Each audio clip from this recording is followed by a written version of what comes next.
जो group D में अभी एग्ज़ाम हो रहा है उसी रिव्यू बेस पे ये सब क्वेश्चन है और ये 2025 में ज़रूर पूछा जा रहा है और पूछा जाएगा।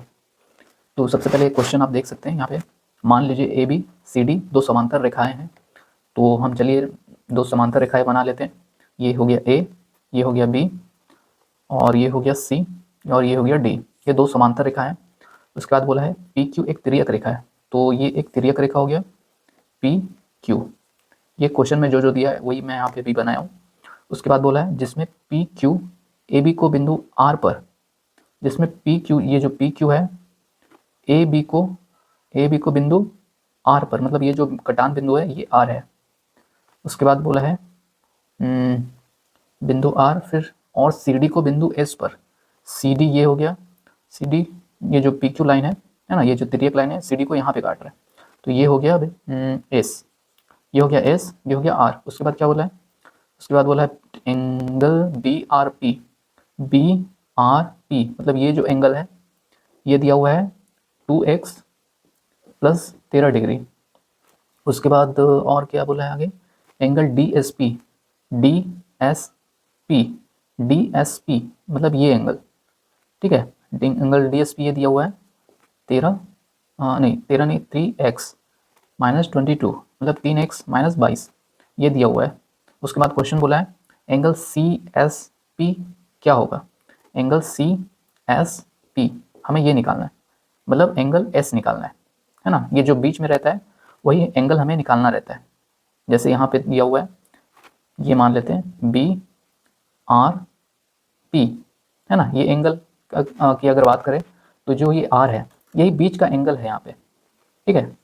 तो यहाँ पे ये जो आप देख रहे हैं एंगल, एंगल आर, एंगल ये एस है ना, जो बिंदु है ये जो एंगल है ये बराबर होंगे। क्यों बराबर होंगे, क्योंकि ये फॉर्मूला रूल होता है, ये और ये बराबर होते हैं। तो बराबर कर लेते हैं हम 2x प्लस 13 बराबर 3x माइनस 22।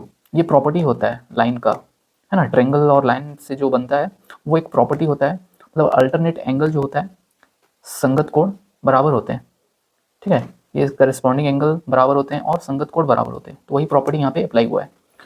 उसके बाद ये जो हम इसको सॉल्व कर लेंगे, ये 2x है, ये 3x है, तो 2x उधर जाएगा तो ये हो जाएगा 3x माइनस 2x, तो यहाँ पे x बचेगा। उसके बाद ये 13 और 22 ये क्या होगा, 22 किस साइड जाएगा तो ये हो जाएगा 22 और 13 35, 3 2 5 2 1 3, तो x बराबर आ गया 35। तो x की वैल्यू हम यहाँ पे रख देंगे, तो यहाँ पे रख लेते हैं 2x प्लस 13 में हम रख लेंगे 2x हो जाएगा, ये हो जाएगा 70 प्लस 13, 70 प्लस 13 क्या हो जाएगा 70 प्लस 13 ये हो जाएगा 3 7 और 1 8, 83 हो गया। और ये 83 क्या आया, ये एंगल आया है ना, ये एंगल आ गया 83, मतलब ये एंगल और ये एंगल दोनों बराबर है, ये भी 83 आ गया। अब हमें क्या निकालना है, एंगल सी एस पी, मतलब सी एस पी मतलब ये निकालना है। अब ये कैसे निकलेगा, देखिए ये एक सीधी लाइन है, ये जो लाइन बनता है ना, ये जो एंगल बनेगा एक लाइन से ये 180 डिग्री होता है। अब 180 डिग्री में ये 83 डिग्री हो गया, तो ये क्या बचेगा 180 में से 83 माइनस कर देंगे तो क्या आएगा 180 में से 83 बचेगा, मतलब जाएगा तो ये हो जाएगा 10 में से 3 गया 7, और यहाँ बचेगा 7, लेकिन 7 से 8 तो नहीं जाएगा, तो ये हो जाएगा 17 में से 8 गया, 17 में से 8 जाएगा ये हो जाएगा 9। तो ये आ गया हमारा आंसर 97, सेकेंड ऑप्शन। अब इस क्वेश्चन में दिया हुआ है A square plus B square 111 और a इंटू बी दिया हुआ है, ये दिया हुआ है 27, और हमें निकालना है a minus b upon a plus b, है ना। ये निकालना है, यहाँ पे मैं लिख देता हूँ a minus b upon a plus b. तो ये कैसे निकालेंगे, देखिए हम यहाँ पे फॉर्मूला यूज़ करेंगे, ये आपको दिख रहा है या नहीं, तो हम यहाँ पे फॉर्मूला कौन सा यूज़ करेंगे, a प्लस बी का फॉर्मूला होता है, ये क्या होता है A square plus B square plus 2ab। तो यहाँ पे हम ये वैल्यू रख लेंगे A square plus B square, तो ये हो जाएगा 111 प्लस 2a, ये आधा में लिख दिया था 2ab क्या हो जाएगा, ए बी यहाँ पे दिया हुआ है 27 और ये 2 का गुणा हो जाएगा, तो ये हो जाएगा 111 प्लस 27 दूनी 54। उसको इसके बाद मतलब जोड़ लेंगे तो ये आएगा ए प्लस बी का होल स्क्वायर, ये आ जाएगा 5 4 1 5 5 1 6 165, और a प्लस बी यहाँ से आ गया रूट 165 है ना, रूट मतलब स्क्वायर इधर चले जाएगा तो वर्गमूल आ जाएगा। वैसे ही ये आ गया a प्लस बी, और हमें निकालना है a माइनस बी। तो यहाँ पे a माइनस बी कैसे निकालेंगे, यहाँ पे स्क्वायर कर लेंगे तो ये फॉर्मूला बन जाएगा, प्लस की जगह सिर्फ माइनस आ जाएगा। तो यहाँ पे हम रख लेंगे a square plus B square, ये आ जाएगा 111, फिर यहाँ प्लस की जगह माइनस आ जाएगा सिर्फ, और 2 भी वही रहेगा, मतलब 54 ही रहेगा।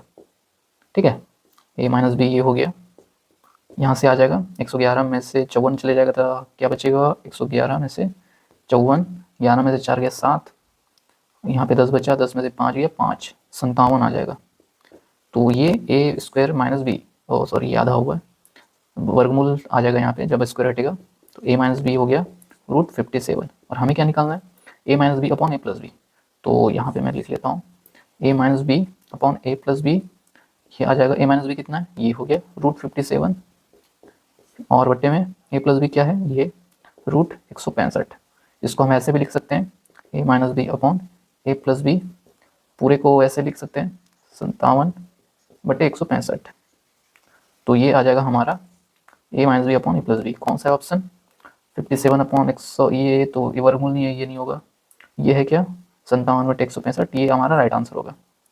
तो ऐसे ही क्वेश्चन ग्रुप डे में पूछा जा रहा है आपका, अगर एग्ज़ाम अगले शिफ्ट में या अगले डेट को है तो ऐसा क्वेश्चन आप जरूर करके जाइए।